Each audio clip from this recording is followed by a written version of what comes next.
Are we frauds? Let's talk about it.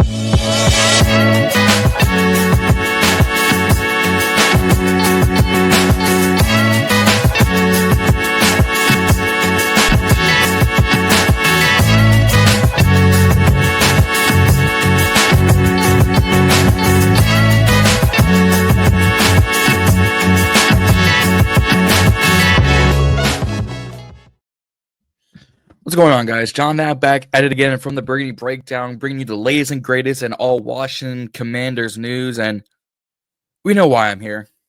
I know why you're here. Let's just get into this thing. Monday Night Football, 25-24 loss to Da Bears. It was a very, very rocky game. We are down 13-0. Really quick. Multiple opportunities missed. Missed field goal. 2 picks through the hands of our defenders. Interception by Jaden. 2 fumbles by Bill. We could have easily won this game. But as the title suggests, this was a cardiac choke job.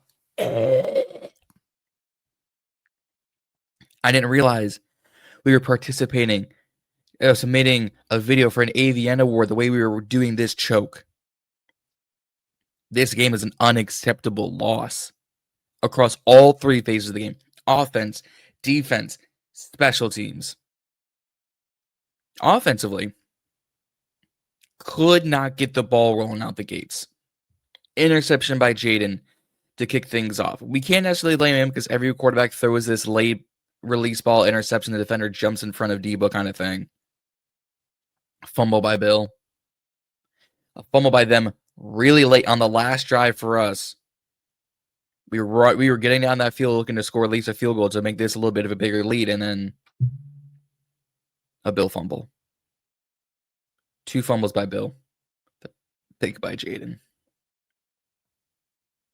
You want to know who had a really good game, unironically enough, for us?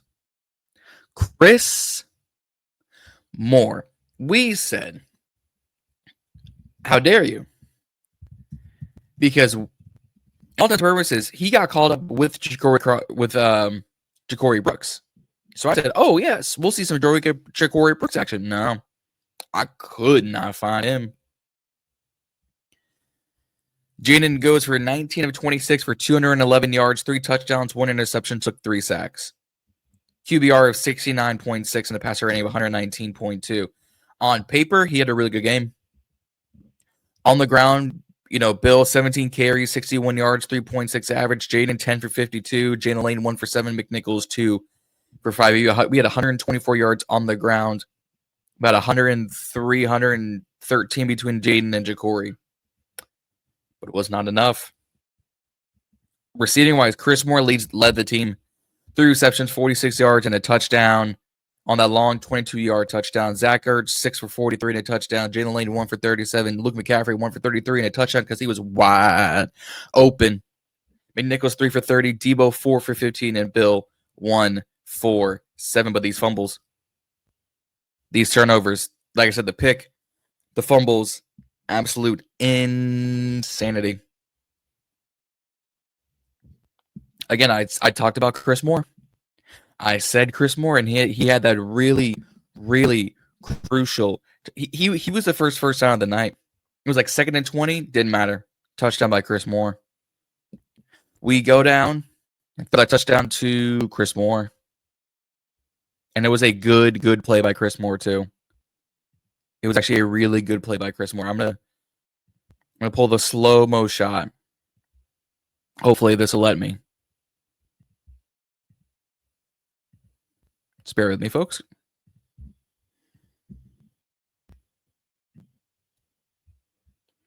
Yep. See, here we go.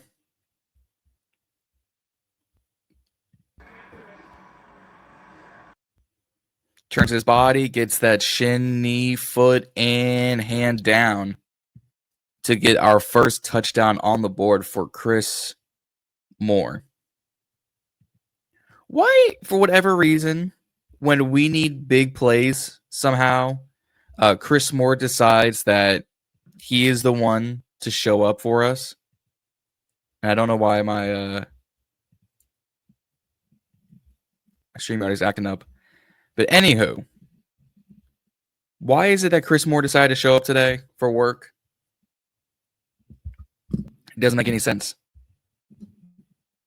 5 targets, 3 receptions, 46 yards and a touchdown.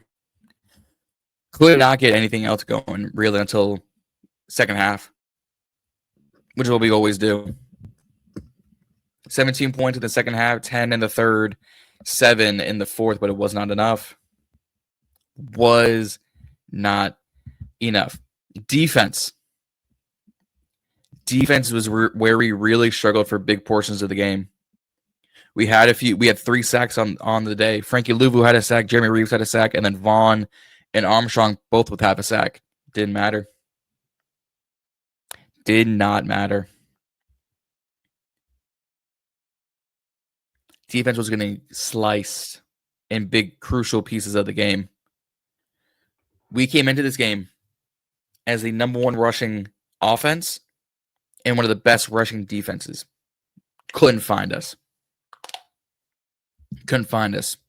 DAndreSwift, 14 carries, 108 yards, and 7.7 yards on average. Kyle Monagai, 5 carries, 19 yards. DJ Moore, 2 for 10. Roshan Johnson, 1 for 6. Olamide Zacchaeus, 1 for 4. They had 145 yards on the ground, 108 from DAndreSwift alone. He outrushed our top 2 rushers combined pretty much. Receiving-wise, DAndreSwift, 2 for 67 and a touchdown on that long-ass 55-yard touchdown. Luther Burden, 4 for 51. DJ Moore, 3 for 42. Roma Dunze, 2 for 32. Monagai, 1 for 25. Zacchaeus, 2 for 24. Colson Loveland, 2 for 11. And Cole Kmet with just 1 catch. And all in all, Caleb Williams, 17 for 29, 252 yards, and a touchdown. He also took 3 sacks with a worse QBR and a worse quarterback passer rating, but it did not matter. A monumental choke job of epic proportions. What also killed us, special teams. And not the return game. No, Luke was doing his thing out there. Jalen Lane was doing his thing out there. No, Matt Gay doinks it off an upright. Here I thought we were past our kicking woes. Here I thought Matt Gay would be fine. Here I thought Matt Gay was kicking going to go straight through the uprights. Didn't happen. He doinks it off the upright. Out here looking like a Chicago kicker in the past. Out here looking like Cody Bakke.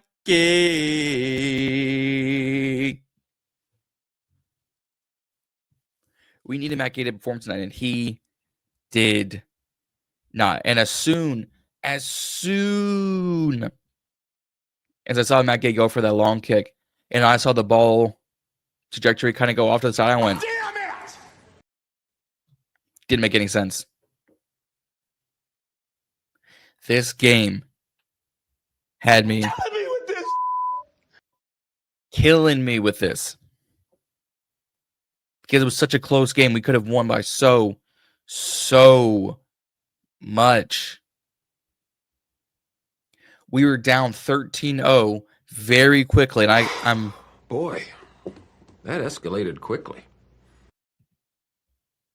Way too fast. And I'm looking around.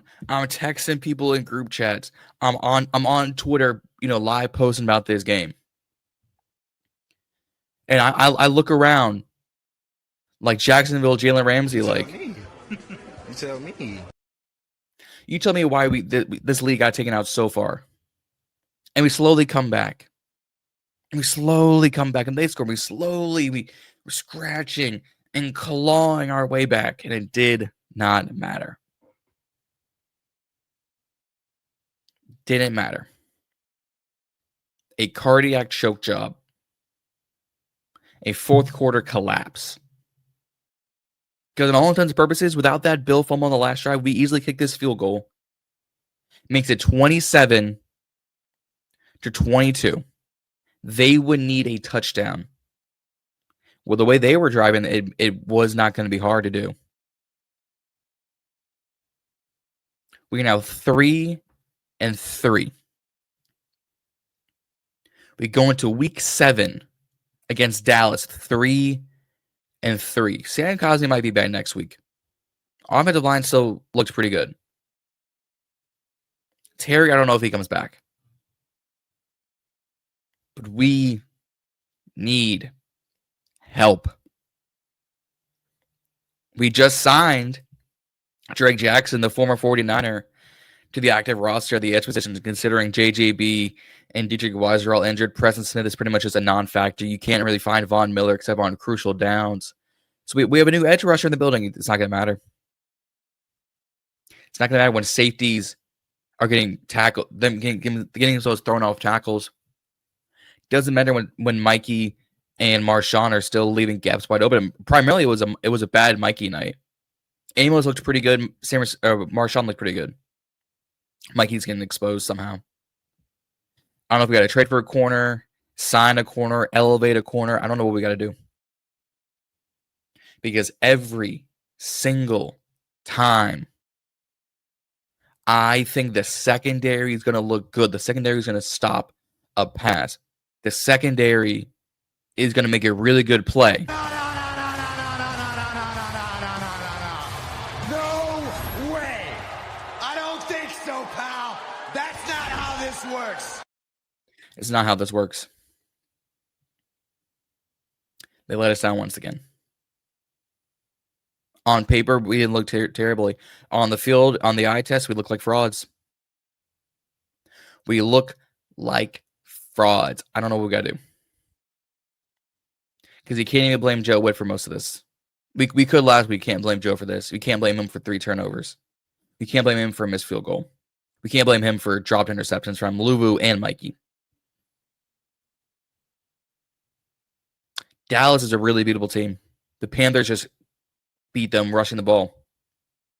I don't know what we're going to do next week. We play on Sunday the 19th. 6 days away. No, I take that back. 5 days away. We need to regroup, replenish, and someone needs getting their ass beat in that locker room. Don't know what we got to do. But we need a wake-up call because we look like frauds. Zach Ertz is out here saying, I think we can turn the season around, and I hope we can. But we're 3-3 going into week 7. If we had won last night, we would have had the East in terms of being in first place. But we didn't. We lost. Because we looked terrible out there. Want to get you guys some content now, but we will be back. Me, Reedie, Zee, Juan, back tomorrow night, 9:50-ish here on YouTube. But this is a misery Tuesday, a terrible Tuesday is what you want to call it, after a prolific choke job by the Cardiac Commanders once again. Guys, if you haven't already, hit that subscribe button here on the Burgundy Breakdown. It's going to have 150 subscribers on the road to 500. If you have not, hit that subscribe button on the Ballin In Burgundy podcast, road to 1,000. Go support Reedie, go support Zee, go support Juan Gotti. You can follow all those social medias at the Burgundy Breakdown, WSH, Instagram, TikTok, and Twitter. And Twitter at TDBWSH1. You can follow me. All of our links down in the description, but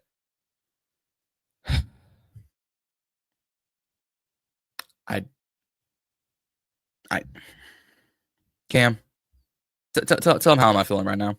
I mean, if we keeping a buck right now, we ass. So we ass. See y'all tomorrow night.